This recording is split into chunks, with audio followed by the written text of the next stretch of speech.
फ्लामस news में आपका स्वागत है। मैं हूं सीमा झा। नजर डालते हैं आज की खबर पर। मंगलवार को लहरिया साइकिल समाहरणालय अवस्थित डॉक्टर भीमराव अंबेडकर सभागार में दरभंगा जिलाधिकारी डॉक्टर चंद्रशेखर सिंह की अध्यक्षता में मानव श्रृंखला को लेकर एक बैठक आयोजित की गई। इस बैठक में जिले के सभी जनप्रतिनिधि एवं प्रशासनिक कर्मी मौजूद थे, जिन्हें जिलाधिकारी ने कई आवश्यक दिशा निर्देश दिया।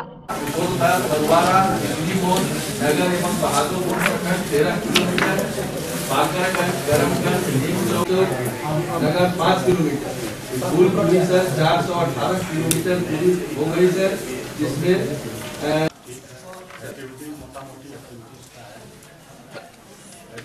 ये कंफ्यूजन है। हम सभी लोगों का दायित्व है और बाल विवाह या हम लोगों का जो ये दहेज प्रथा, ये दोनों जो है सामाजिक कुरीति है। इसमें किसी को कोई संदेह नहीं है। इन दोनों को हम सभी लोग समाप्त करना, बंद करने की आवश्यकता हम लोगों को नहीं पड़ेगी, क्योंकि जो NH है उसको हम लोगों ने इस बार नहीं लिया है यातायात की समस्या को देखते हुए।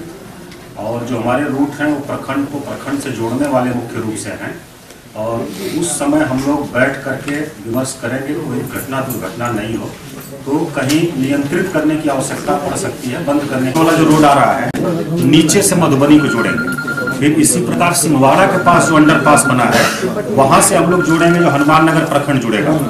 इसी प्रकार सदर से भागीदारी सुनिश्चित हो। बाल विवाह और दहेज प्रथा दोनों बहुत बड़ी सामाजिक कुरीति है और इस सामाजिक आंदोलन से ही इनको रोका जा सकता है, इसीलिए सरकार ने निर्णय लिया। दरभंगा के कादराबाद बस स्टैंड रैन बसेरा में यात्रियों के लिए जहां 4 दिन पूर्व अलाव के लिए जो लकड़ियां दी गई थी, जो अब खत्म हो चुकी है, जिससे रैन बसेरा में ठहरने वाले यात्रियों के लिए इस कड़ाके की ठंड में मात झेलनी पड़ रही है। वहीं दूसरी तरफ रैन बसेरा में ठहरे हुए मधुबनी जिले के एक यात्री ने बताया कि लगातार ठंड बढ़ने से काफी परेशानियां झेलनी पड़ रही है। अगर अलाव की व्यवस्था होती तो थोड़ी बहुत राहत मिल पाती।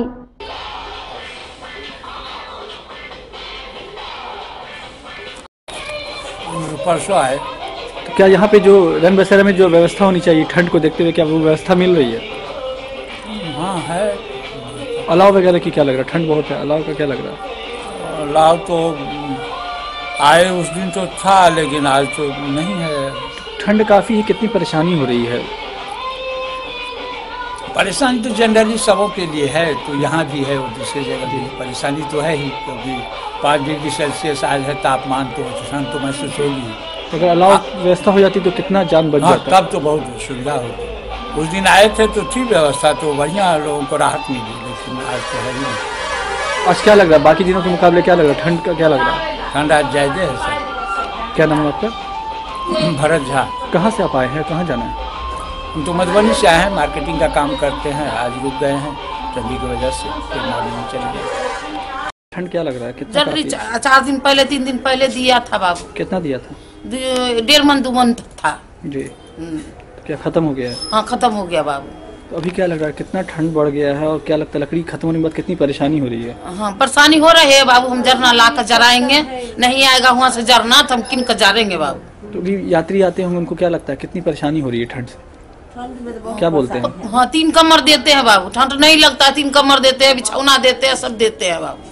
तो अभी क्या कीजिएगा? अभी तो अलाव की व्यवस्था नहीं है। हाँ अलाव लगा देंगे बाबू। अभी कोई अति नहीं है परेशानी, तो अलाव लगा देंगे।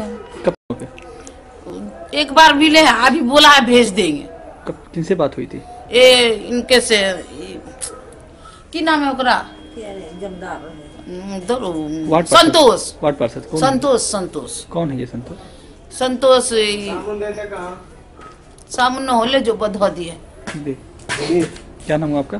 डोमनी। क्या? डोमनी। मंगलवार को दरभंगा स्टेशन के आरक्षित टिकट काउंटर से शेड के बाहर तक लोग लंबी कतारों में टिकट के लिए इस कड़ाके की ठंड में खड़े रहे।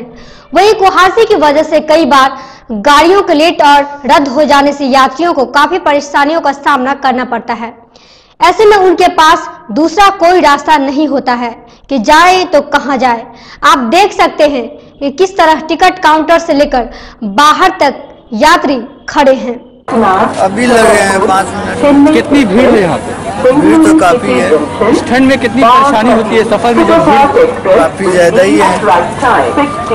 कहाँ के लिए टिकट लेना? हाँ जी, कहाँ जाना? दिल्ली नहीं दिल्ली। और क्या लग रहा है कितनी लाइनें लगी हुई हैं? कब से लगे हुए लोग? सर बहुत ज्यादा ही लाइन आप तो देखे रहे हैं इसके बारे में। क्या कुछ परेशानी हो रही है? परेशानी किस चीज़ है? परेशानी तो कुछ नहीं, अभी तो टिकटें लेने जा रहे हैं। देखो क्या नाम है? राजू। बिजली उपभोक्ताओं को जहां अब ऑन स्टॉप बिजली बिल मिल रहा है, तो वहीं दूसरी तरफ विभाग के द्वारा जल्द ही ऑन स्टॉप ही बिजली का बिल भुगतान कर सकेंगे, जिसका शुभारंभ दरभंगा जिलाधिकारी डॉक्टर चंद्रशेखर सिंह 10 जनवरी को नाका नंबर 5 नेशनल सिनेमा हॉल के सामने स्थित कार्यालय में करेंगे। वहीं दूसरी तरफ ऑन स्टॉप बिल की मशीन प्रत्येक मीटर रिहूर को मुहैया कराई जाएगी, जो उपभोक्ता बिल जमा कर सकते हैं। वे अपने डेबिट कार्ड, एटीएम कार्ड से भुगतान कर सकते हैं। बताते चले कि इस मशीन के द्वारा नगद राशि जमा नहीं है। कुल 31 मशीनें विभाग को प्राप्त हुई है, जो जिलाधिकारी के शुभारंभ के बाद मीटर रीडर दे दी जाएगी। बहुत जल्द ही प्रॉम्प्ट पेमेंट उपभोक्ता जो हैं, जो कि इच्छुक हैं समय पर बिजली बिल भुगतान करने के, उनके लिए एक बहुत जल्दी ही अनाउंसमेंट होने वाला है और उम्मीद है कि 2-3 दिन में कुछ अच्छा खबर आएगा। कैसे होगा ये? By cash? उपभोक्ता अपने क्रेडिट कार्ड अथवा डेबिट कार्ड से पेमेंट कर सकते हैं घर पे ही। अगर उसमें किसी प्रकार की प्रॉब्लम हुई तो फिर कहाँ बात हुई?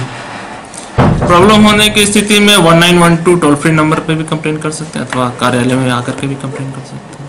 दरभंगा बिजली विभाग का कई सरकारी विभागों में लाखों रुपए बकाया है, जिससे आम उपभोक्ताओं पर बिजली विभाग का जोर रहता है। वहीं उपभोक्ता तो बिजली बिल का भुगतान करते ही हैं, लेकिन सरकारी विभागों में जो लाखों बकाया है उसे भुगतान नहीं कर रही। देखिए ये झलक।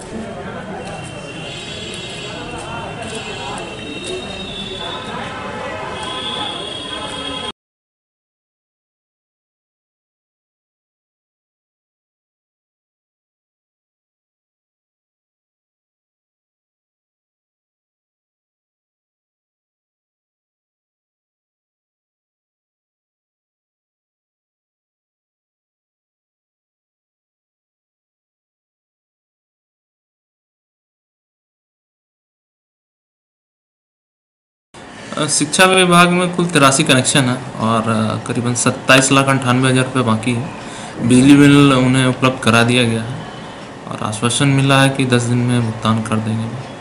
अभी तक का भुगतान प्राप्त नहीं हुआ। क्या मतलब जब से कनेक्शन है बीच में जो भुगतान हुआ होगा वो माइनस करके जो अभी का है बाकी वो उतना हो सकता है।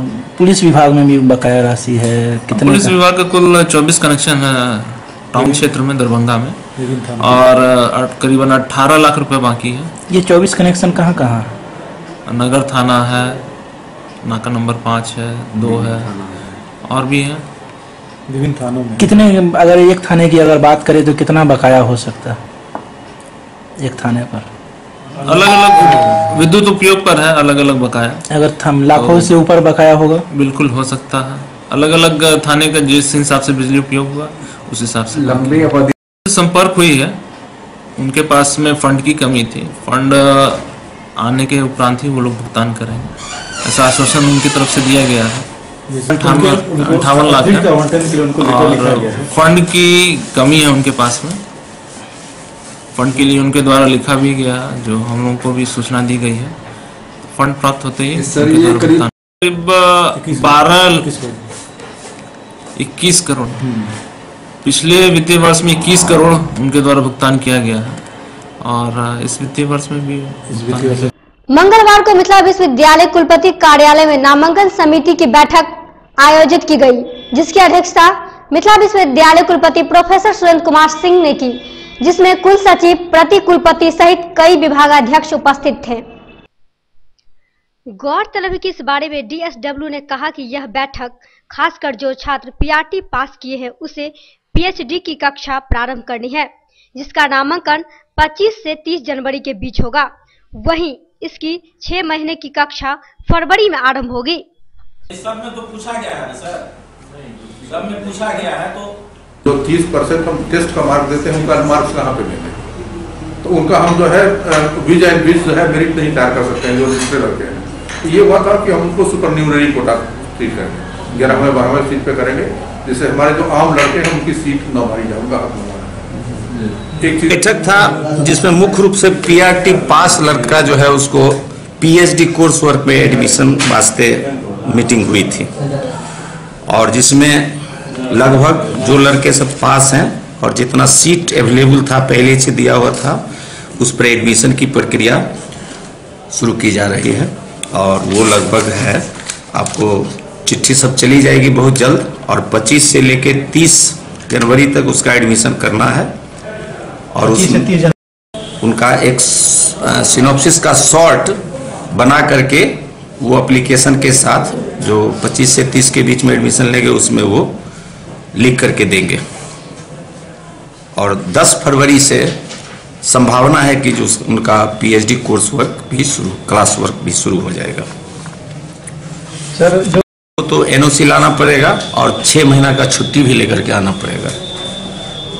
समस्या का समाधान कर दें, और कुछ ऐसी समस्याएं रह जाती है जिस पर हम लोग नहीं कर पाते हैं तो वो छूट जाता है, लेकिन जो नॉर्मल समस्याएं से उस सबको हम लोग समाधान कर देते हैं। सुपरवाइजर से पूछ करके ही दिया गया है जो आपके अंदर में कितना स्कॉलर रह सकता है, तो इसलिए सीट की संख्या उसी के अनुसार अलॉट की गई है। तो इसलिए हमारे समझ से नहीं लगता है जो गाइड की कोई समस्या होनी चाहिए।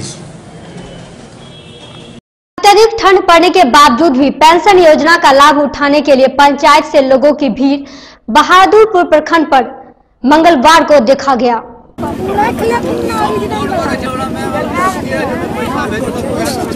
वहीं लोग अलाव का सहारा लिए हुए थे और बगल के पेड़ से लकड़ी तोड़कर अपनी जान बचाने के लोग आग जलाते देखे गए। वहीं दूसरी तरफ इस संदर्भ में कुछ लोगों ने बताया कि यह काम पंचायत में भी हो सकती थी, जबकि हर पंचायत में पंचायत भवन का निर्माण किया गया है। साथ ही साथ उन लोगों का ये भी कहना है कि अगर पंचायत और विकास मित्र के द्वारा सही ढंग से कार्य किया जाता तो प्रखंड मुख्यालय पर इतनी भीड़ नहीं होती। बताते चले कि मिथिला मंच की न्यूज की टीम ने कई पंचायत सेवकों और विकास मित्र से जानकारी लेना चाहा, परंतु सभी गोल मटोल जवाब देना शुरू किया। पेंशन का मतलब जिनका पेंशन नहीं मिल रहा था उनका पेंशन के लिए फॉर्म अप्लाई किया जा रहा है। इसमें जो अभी जो पंक्ति पद बैठे हुए हैं आप लोग, आप किस पद पर हैं? हम वार्ड नंबर है 4 वार्ड के वार्ड सदस्य हैं। क्या नाम हुआ? राम बहादुर ठाकुर। सचिव हम हैं बहादुरपुर देवली, पवन कुमार सिंह मेरा नाम है जी। आप इस पंचायत में कितने दिनों से कार्यरत हैं? करीब 5 माह हो गया। 5 माह हो गया। 5 माह में इससे पूर्व लगभग तकरीबन कितने पेंशन योजनाओं का लाभ आपके पास आए होंगे?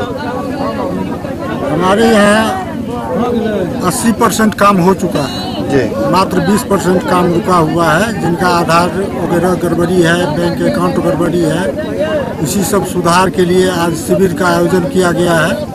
आज हम लोग आवेदन ले रहे हैं, उसका फिर हम लोग 1 सप्ताह के अंदर में इसका वेरिफिकेशन करके जांच करके फिर हम कार्यालय को अपना रिपोर्ट सौंपेंगे। का पंचायत तो प्रखंड से 0 किलोमीटर के अति पर है पंचायत भवन, कोई ज़्यादा दूरी नहीं है, बगले में है। लेकिन फिर भी पंचायत सामुदायिक भवन का निर्माण किया गया, पंचायत भवन का निर्माण कर गया, सरकार की इतनी योजनाएं, फिर भी वहाँ लोग नहीं जाते हैं।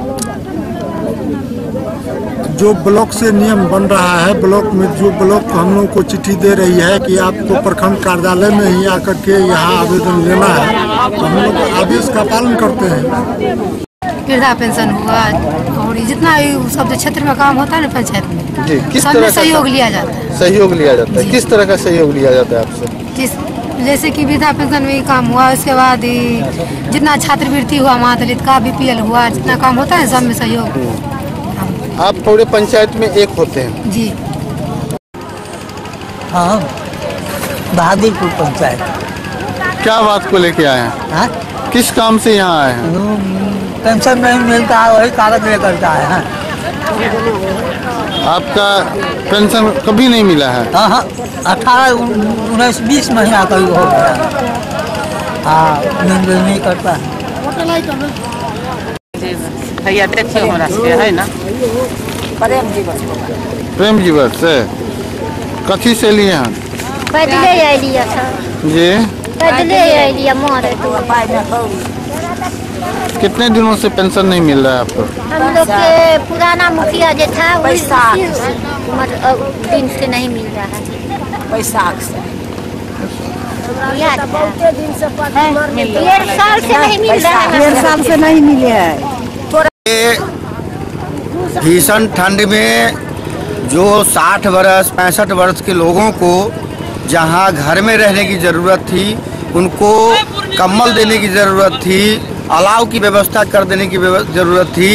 ये नीतीश मोदी की सरकार इस ठंड में एक तो 1 साल से पेंशन नहीं दे रही है, 1.5 साल से लोगों को पेंशन नहीं मिल रहा है, लोगों को खाने पर आफत है। उसकी सुविधा को बढ़ाने के बजाय इस ठिठुर में जो शिविर लगाया जा रहा है, ये उसके साथ नाइंसाफ़ी है। मैं आपको बता दूं कि पंचायत के विकास के नाम पर पंचायत में विकास मित्र की नियुक्ति किया गया है, विकास पंचायत सेवक है, आवास सेवक है, यहाँ तक कि कर्मचारी है।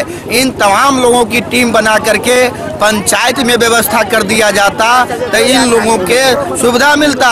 लेकिन इस सरकार को आम आदमी से मतलब नहीं है। आम आदमी का जो सरकार के नाकामी के प्रति जो गुस्सा है, उस गुस्सा को शांत करने के लिए महज मात्र ये नौटंकी कर रहा है। इससे समस्या का समाधान नहीं होगा। और आधार कार्ड से जो लोगों को जोड़ा जा रहा है, मैं तो कहता हूं कि आपको पुनः मुझको भावा इस व्यवस्था को जाना नहीं है।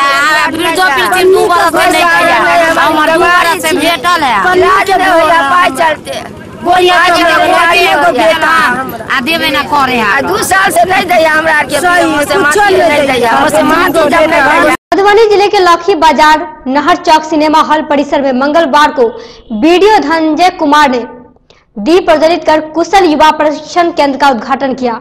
वहीं पूर्व सरपंच राजेंद्र प्रसाद गुप्ता, कुंदन कुमार पंडित, अरुण कुमार चौधरी सहित इसमें कई लोग मौजूद थे।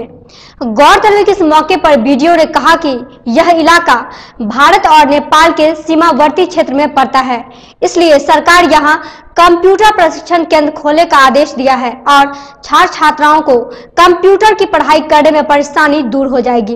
कौशल विकास, जब बच्चे अपना स्किल डेवलप कर लेंगे तो स्वरोजगार भी कर सकते हैं। और ये सर्टिफिकेट कोर्स है 240 घंटे का। इसके बाद ये हायर एजुकेशन लेने के बाद डिग्री में कन्वर्ट करेंगे, डिप्लोमा में कन्वर्ट होगा। तो सरकार का जो 7 निश्चय जो बहुत जन कल्याणकारी योजना है, उसमें से एक योजना ये भी है कौशल विकास का, जिसके तहत बच्चों को यहाँ पे ये लौकी प्रखंड में 3रा केंद्र है, एक नरैया में, दूसरा लौकी बाजार में, एक तीसरा हमारे प्रखंड में चल रहा है। जिसके अंदर निदेशक महोदय द्वारा बताया गया कि 2 बैच इन्होंने कर लिया है। 240 घंटे का कोर्स है। और बेसिकली ये बच्चे जब स्किल इनका डेवलप हो जाएगा, कौशल डेवलप हो जाएगा, तो स्वयं भी कंप्यूटर इंस्टीट्यूट चला सकते हैं, स्वयं भी छोटे कहीं भी डाटा एंट्री ऑपरेटर के रूप में कहीं भी ये कार्य कर सकते हैं। इसके लिए सरकार के स्तर से, जिला के स्तर से, प्रखंड के स्तर से विभिन्न वैकेंसियाँ निकलती है और पर एंट्री इनको 4 से 5 रुपया मिलता है। तो ये बेसिक नॉलेज है कंप्यूटर का, वर्ड और एक्सेल का सिखाया जाएगा। और आगे अगर ये इस सर्टिफिकेट को डिप्लोमा में कन्वर्ट करना चाहते हैं, डिप्लोमा को डिग्री में, तो आगे इनकी इच्छा पे डिपेंड करता है, इस स्किल को और आगे ऊपर डेवलप कर सकते हैं। ठीक। गणतंत्र दिवस को लेकर कैप्टन अनिल कुमार चौधरी के नेतृत्व में एमएलएसए महाविद्यालय में एनसीसी कैडेटों को परेड की तैयारी काफी जोर शोर से कराई जा रही है। जी हां, इस तैयारी में कुल 50 छात्र छात्राओं ने हिस्सा लिया। वहीं बिहार बटालियन से एनसीसी दरभंगा के लिए संतोष राय एवं महेंद्र सिंह को प्रशिक्षक के रूप में परेड के लिए तैयार किया गया है। बताते चले कि 11 बजे से 1 बजे तक परेड कराई जा रही है। इस परेड में मुरारी झा, गोपाल झा, शत्रुघ्न, हरिदेव यादव सहित कई लोग उपस्थित रहे।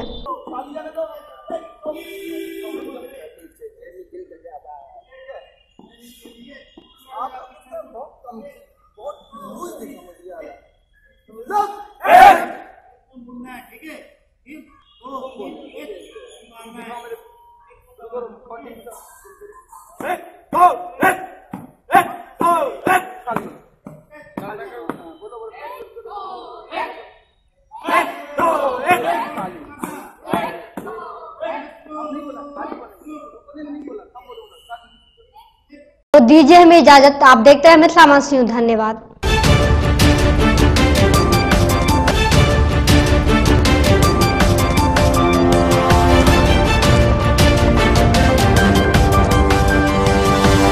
Thank you.